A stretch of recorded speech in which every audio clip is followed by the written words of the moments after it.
드리겠습니다.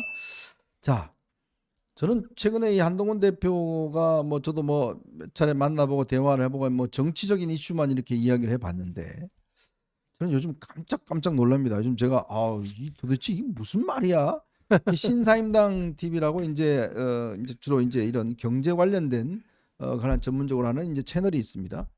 여기에서 이제 이 하정우 지금 네이버 이 AI 관련된 책임자인데요. 이분하고 이제 두 사람이 이제 대화하는 걸 쭉 들으면서 저 정말 좀 자괴감을 느꼈어요. 뭔 말인지 모르겠다. 도대체 용어들 뭔 말인지 모르겠다. 이해를 못하겠다. 지난번 코인 관련된 오태민 교수인가요? 네, 이 대화하는 오태민 것도 도대체 이게 지금 뭔지 느꼈었는데, 근데 이게 그냥 외워서 하는 거는 할 수 없이 이게 체화되지 않으면 할 수 없는 이야기를 하지 않습니까? 저는 그래서 저걸 딱 보면서 이게 이제 우리 미래인가? 라는 느낌들이 딱 들었어요. 그 사실은 지난번에 이제 그 대표 끝나고 네. 비상대책위원장 끝나고 총선 끝나고 나서 이제 예를 들면 총선이 끝나고 나서는 무슨 백서를 만드네 뭐네 하면서 그 한동훈 죽이기가 막 시작됐잖아요. 그렇죠. 예. 뭐 친윤 그룹들에 의해서 그게 시작됐는데 그때 한동훈 대표가 과연 당 대표로 나올 것이냐 안 나올 것이냐 이런 논란이 좀 있었어요. 근데 제가 이제 그때 한동훈 대표를 만났었는데 그러면서 얘기를 하는데 요새는 뭐 하고 계세요? 그랬더니 이제 한동훈 대표가 제가 요새 AI 책을 열심히 읽고 있습니다. 그거 하더라고요. 그 얘기를 하시더라고요. 그게 작년 그러니까 한 5월 정도 됐던 것 같아요. 작년 5월쯤에 제가 지금 이제 AI에 대한 책을 굉장히 많이 근데 이거 공부하면 공부할수록 정말 해야 될 게 더 많더라고요. 네. 이러면서 지금 그때 제가 듣기에는 한 5권 정도 읽었는데요. 네네. 뭐 이러면서 그때 얘기를 하더라고요. 그러니까 한동훈 대표가 무슨 AI 전문가는 아니었을 거 아니에요. 그렇죠. 그러니까 AI가 또 이렇게 막 떠오른 것도 사실은 재작년, 작년 뭐 이럴 때고 뭐 젠슨, 황인이 뭐 이런 사람들, 엔비디아 이런 게 나온 게 그 이세돌과의 무슨 바둑 한 거는 이제 한참 전에 나왔지만 정말로 AI가 이렇게 뜨기 시작한 것은 작년, 재작년인데 네. 본인이 이렇게 공부를 열심히 했더라고요. 네. 그래서 그 결과가 제가 보니까 이게 한 1년 정도를 계속 나름대로 공부를 하는 정치인으로서 살다 보니까 이번에 이제 오태민 교수하고 혹은 하정우 교수하고 이 토론을 하면서 그런 정도의 내공이 그냥 쏟아져 나온 거라고 생각을 해요. 그래서 이게 정말 요새 저도 정치판에 온 다음에 과거에는 이제 사실 기자하면서 우리는 책을 많이 읽어야 되잖아요. 네네. 근데 정치판에 와서는 사실은 책을 읽을 기회가 별로 없어요. 그런데 그럼에도 불구하고 이렇게 열심히 책을 읽고 공부를 하는구나 네. 라는 것들을 보고 제가 상당히 놀랐었거든요. 근데 참. 이번에 이제 그 결과가 우리 이현정 논설위원이 깜짝 놀라게 된 AI 토론, 그다음에 크립토크래시 토론 뭐 그 결과로 나타난 거죠. 이게 좀 용어 자체를 지금 생소하니까. 근데 이제 AI 시대라는 거는 저희가 요즘 이제 제가 언뜻 느끼는데 이게요. 옛날엔 저희가 이제 칼럼 같은 거 쓸 때 막 이제 자료도 찾아보고 막 검색해보고 그러잖아요. 네, 그렇죠. 근데 딱 어떤 걸 쓰겠다라고 제목만 주니까 써요. AI가 그렇죠. 써서 주는데 너무 훌륭하게 써요. 좀 그걸 보고 이건 내 직업도 이제 얼마 안 남았구나라는 생각이 드는데 오늘 이제 이거를 한 분이 이제 79세 된 어르신이 이거를 보면서 그 댓글을 하나 쓰신 게 있습니다. 있는데 이걸 한번 제가 읽어드리겠습니다. 여러분, 구슬이 서말이어도 껴야 보배입니다. 한동훈을 내버려 두는 건 대한민국의 큰 손실입니다. 그렇죠. 우리의 일꾼을 지도자를 만들어서 AI 시대를 이끌어가는 대통령을 만들어 갑시다. 흔히 젊은이들은 투표에 게으르신데 여러분의 앞날을 생각하신다면 한동훈 같은 인재를 대통령으로 만들어서 저분을 크게 활용해서 나라와 국민이 생기 있게 살아가는 나라 됩니다.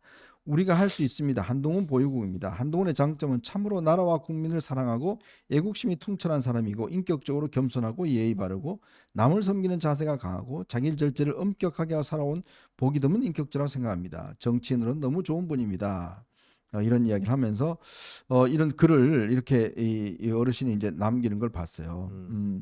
특히 제가 이제 말씀을 드렸지만 이 미래 세대에 대한 어떤 우리가 처칠 2차 세계대전에 영국이 처칠을 이제 총 수상으로 한 거. 그렇죠. 그게 신의 한 수였잖아요. 그렇습니다. 그러니까 이 본질, 히틀러의 본질을 꿰뚫고 있는 처치를 그렇죠.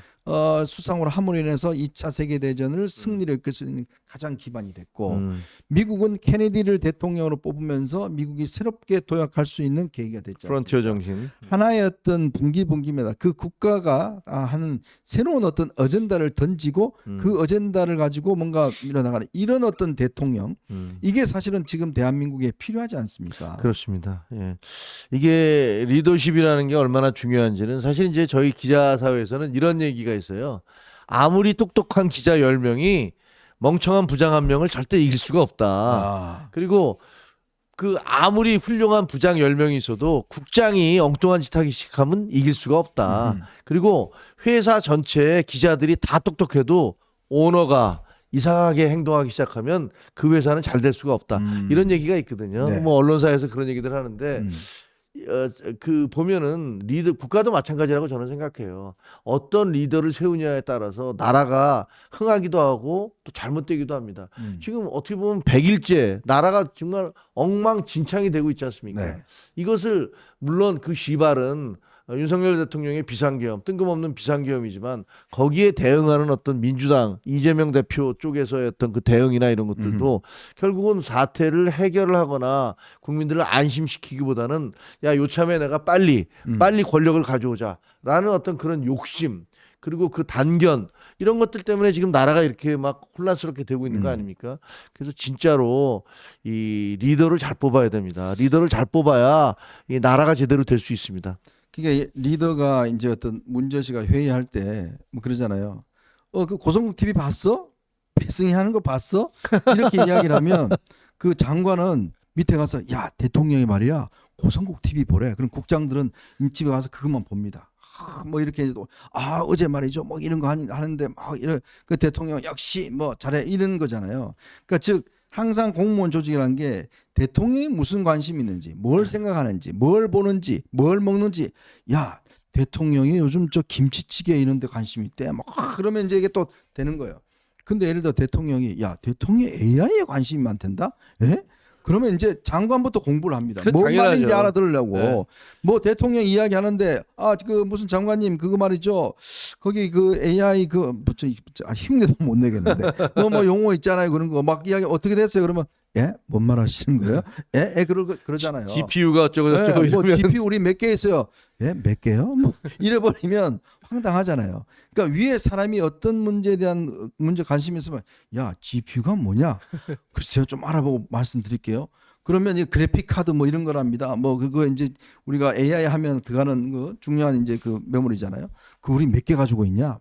뭐 이런 식으로 되면 밑에 있는 공직자 조직이 거기에 다 관심을 가지고 다 움직이게 돼 있어요. 맞습니다. 근데 네. 대통령 예를 들어서 뭐 지금 딴 거 관심 있으면 공무원들 똑같이 하거든요. 맞아요. 아니, 저도 기자하면서 여러 번 경험해봤는데 실질적으로 김영삼 대통령은요 농담을 되게 좋아했어요. 네. 그래서 그때 기자를 하면 저희들한테 장관이나 혹은 그 수석들이 만나면 요새 떠돌아다니는 재밌는 농담 없어? 그거 왜요?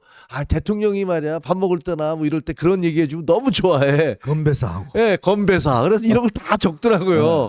그리고 이게 보면 대통령이 관심이 뭐냐에 따라서 그 조직의 분위기가 다르죠. 용산 대통령실이나 청와대 대통령실의 분위기가 완전히 달라지는 거예요. 그리고 이 얼마나 사람들이 권력에 민감한가를 보여주는 게 힐러리 클린턴이 했던 얘기가 있어요. 그 닥터 페퍼인가를 자기가 좋아하는데 그 음료수 있죠. 네, 음료수 네. 있잖아요. 근데 힐러리 자서전에 보면 그게 나와요. 자기가 영부인이 돼서 뭘 좋아하냐고 그래서 네. 닥터 페퍼를 좋아한다라고 얘기를 했는데 나중에 이제 방에 쫙 들어갔을 거 아니에요. 집무실에. 네. 딱 냉장고를 열어보니까 닥터 페퍼가 위에서부터 아래까지 완전히 꽉 차 있더라는 거예요. 네. 그러면서 이제 이 힐러리도 어쨌든 머리가 좋은 여자니까 이 분이 하시는 분이 이런 얘기를 하시는 거예요. 야, 권력이라는 게 이런 거구나. 우리가 지금 권력을 정말 조심해서 써야겠다. 말도 조심해야겠다. 이런 얘기를 제가 자서전에서 쓴 거를 봤던 기억이 나거든요. 그런 거 보면 어떠한 리더십이 필요하냐, 리더가 어디에 관심을 가지고 리더가 어떻게 그 대한민국의 미래를 갖다가 설정하느냐에 따라서 정말 우리의 운명이 달라지는 거예요. 네. 이게 참 그래요. 이게 폭탄주를 리더가 좋아하면 이제 탁 먹기 전에 사우나 가갖고 이제 막 땀 빼고 몸 만들어 갖고 예, 약 먹고. 약 예. 먹고 가잖아요. 그렇죠. 와서 그러가면 이제 폭탄주 10잔 마시냐 20잔 마시냐 뭐 그리고 딸랑딸랑 뭐 요즘에 시중에 재밌는 이야기가 있습니다. 뭐 한마디 하고 건배사 뭐 하면 이제 뭐 탁 역시 무슨 장관이 잘해 뭐 이런 거잖아요. 근데 예를 들어서 리더가 뭐 AI나 지금 외교 문제 그런 거 관심 있다 그러면 공부하고 갈 거 아닙니까? 그러니까 당연히 네? 물어볼 테니까. 뭐 물어볼 테니까 공부하고 가면 그게 분위기가 다르잖아요. 그러면 그렇죠. 그게요 밑에 직원들까지 전부 다 연결됩니다. 야 폭탄주 몇 대 몇으로 만들어야 맛있냐? 뭐 딱 이런 거 관심 있는 사람하고 야 그거 말고 요즘 AI 그 학자 중에서 그 사람 이야기가 무슨 이야기야? 이런 게 이야기라는 사람하고는 천지 차이가 난다는 거잖아요. 네, 그러니까 뭐 어느 동네에 폭탄주 잘 만드는 사람이 있습니다. 네. 이거 화면도 있는데요. 너 정말 예술이에요. 이런 얘기하는 거하고. 근데 모르겠어요. 그 우리 저 한동훈 대표는 술을 안 마시니까 사실 네. 재미는 별로 없어요. 저녁에 이제 술 안 마시니까. 그래서 이게 옛날에 그렇습니다. 대기업도 망한 대기업들을 이렇게 자세히 연구를 해보면요. 그 이유가 다 있어요. 오너가 관심이 없어요. 그런 문제에. 그러면 긴장을 안 해요. 그러면 전부 다 딸랑딸랑 잘하는 사람만 임원이 돼요. 그러면 그 회사는 어김없이 망합니다. 망하는 거죠 네. 이제. 네. 근데 이건희 회장이 왜 성공했느냐? 그 이건희 회장이 가면요. 이 쪽지가 있다는 거 아닙니까? 이건희 쪽지가. 그게 딱딱 한 명씩한테 묻는다는 거 아니에요. 지금 뭐 새로운 기술이나 이런 거. 어이, 그 김 사장, 지금 그거 어떻게 그 뭐야? 딱 이렇게 묻는다는 거예요. 그러면 모르면 버벅거리면 그냥 현장에서 아주 작산이 난다는 거예요. 그러니까 전부 다 회장이 딱 부르면 야, 요즘 지금 시중에 떠도는 좀 새로운 기술이 뭐 있어? 전부 다 공부해서 간다는 거예요. 그러니까요. 긴장해서. 음. 그런 거 하고 야, 그냥 대충 마셔. 야, 한 잔씩 해라 야. 그냥 오늘 그냥 2차 가자야. 노래 좀 부르자야. 뭐 이런 거 하는 사람하고는 전혀 다른 거거든요. 그렇죠. 그 요새 이제 그 캐서린 레빗인가 그 27살짜리잖아요. 네. 미국의 이제 그 백악관 대변인. 27살짜리 여성이 이 젊은 나이에 최연소 대변인이라고 해요. 요즘 짤이라고 그러면 또 안 됩니다. 27세 된 27세. 그러니까 27살 된 그러면 또 이분이 이제 그 미국의 최연소 대변인이 됐는데 저도 이제 가끔가다 들어가서 보거든요. 네. 백악관 프레스룸에서 이제 그 기자들하고 얘기하는 거 보면 야 정말 물론 저는 뭐 그 트럼프 대통령하고 정치 철학이 같지는 않아요. 뭐 같지 않은데 그럼에도 불구하고 야 저런 것도 가능하구나라는 생각이 들 정도예요. 네. 그 프레스룸에서 기자들과 대변인 사이에 오가는 그 치열한 그 논쟁들 말이야. 품격을 지키려고 하면서도 이 오가는 그 논쟁들을 보면 야 우리 저도 이제 그거잖아요. 기자 출신이잖아요. 맞아요. 우리들도. 근데 야 우리는 대통령과 혹은 그 대변인들과 그 청와대 대변인들이나 뭐 이런 쪽과 얘기를 할 때 당 대변인들과 그 질의응답의 수준이 어땠는가 이런 것들에 대해서 상당히 반성하게 맞습니다. 되거든요. 예. 이 국가가 제대로 되려면 대통령부터 시작해서 장관들, 수석들 그리고 당에 있는 사람들 이른바 국가의 권력을 잡고 흔드는 사람들이 이런 분들이 달라져야 돼요. 맞습니다. 이런 분들이 달라지지 않으면 대한민국이 달라질 수가 없어요. 네, 맞습니다. 이게 참 그래서 리더가 깃발든 리더가 중요한 겁니다. 자, 어디로 가? 돌가 앞으로. 야, 여기가 아닌갑다야. 위산이 아닌가 가자야. 돌아가자야. 한잔 하고 가자 그냥. 뭐 이런 분들하고 야, 오늘 지금 저 우리 대통령이 이 책 열심히 읽으시는데 그 책 무슨 책이야? 라는 사람들하고 이게 그러면 나라가 달라집니다. 그러니까요. 박정희 대통령이 왜 그렇겠습니까? 본인이 그 부분에 대한 연구하고 공부하고 전문가적 지식을 가지고 막 툭툭 던지면 다들 긴장한다는 거 아니에요. 이제 그런 식의 어떤 리더가 반드시 필요하다. 저는 그러면서 이 AI 시대에 진짜 우리가 준비를 해야 되겠구나. 그러려면 새로운 어떤 리더, 그걸 잘 알고 있는 리더가 나와서 뭔가 아마 앞으로 TV 토론 열리면 재밌을 것 같아요. 그래 재밌을 겁니다. 이거 한번 진짜. 던지면 예. 뭐 정말 뭐라고요 이야기를 할지 예, 아주 진짜로. 재밌을 것 같습니다. 미래에 대해서 네. 그냥 AI나 무슨 가상화폐뿐만이 아니라 사실 우리 대한민국의 로봇도 있고 여러 가지 해결해야 될 과제가 많은데 이런 부분들에 대해서 고민이나 해보는 정치인들인지 잘 모르겠어요 사실. 예? 그런데 저는 어떤 느낌이 드냐면요. 이번에 이제 크립토크래시하고 그 AI에 대해서 토론하는 걸 보면서 한동훈 대표 하는 걸 보면서 저 조갑재 선배님이 네네. 50년 언론인이시잖아요. 이 조갑재 선배님이 박정희 대통령 전문가예요. 네. 근데 박정희 대통령에 대해서 설명을 하면서 박정희는 여러 가지 그 특징이 있는 사람인데 예를 들면 이 사람 혁명가이기도 하고 군인이기도 하고 뭐 여러 가지 행정가이기도 하고 근데 이 사람이 대한민국을 이렇게 끌어갈 수 있었던 가장 기초적인 이 사람의 마인드는 교사다, 교사. 교사다. 이 사람 옛날에 교사였다. 맞아요. 그리고 이 애들을 가르치듯이 국가라는 그때 당시만 해도 우리나라가 교육 수준이 높지도 않았고 군인들이 가장 엘리트 집단이었잖아요. 그렇죠. 그러니까 이 교사적 특성을 최대한 발휘를 해서 국민들에게 허리띠를 조르고 잘 살아봅시다. 뭘 합시다. 5천년 가난을 깨봅시다.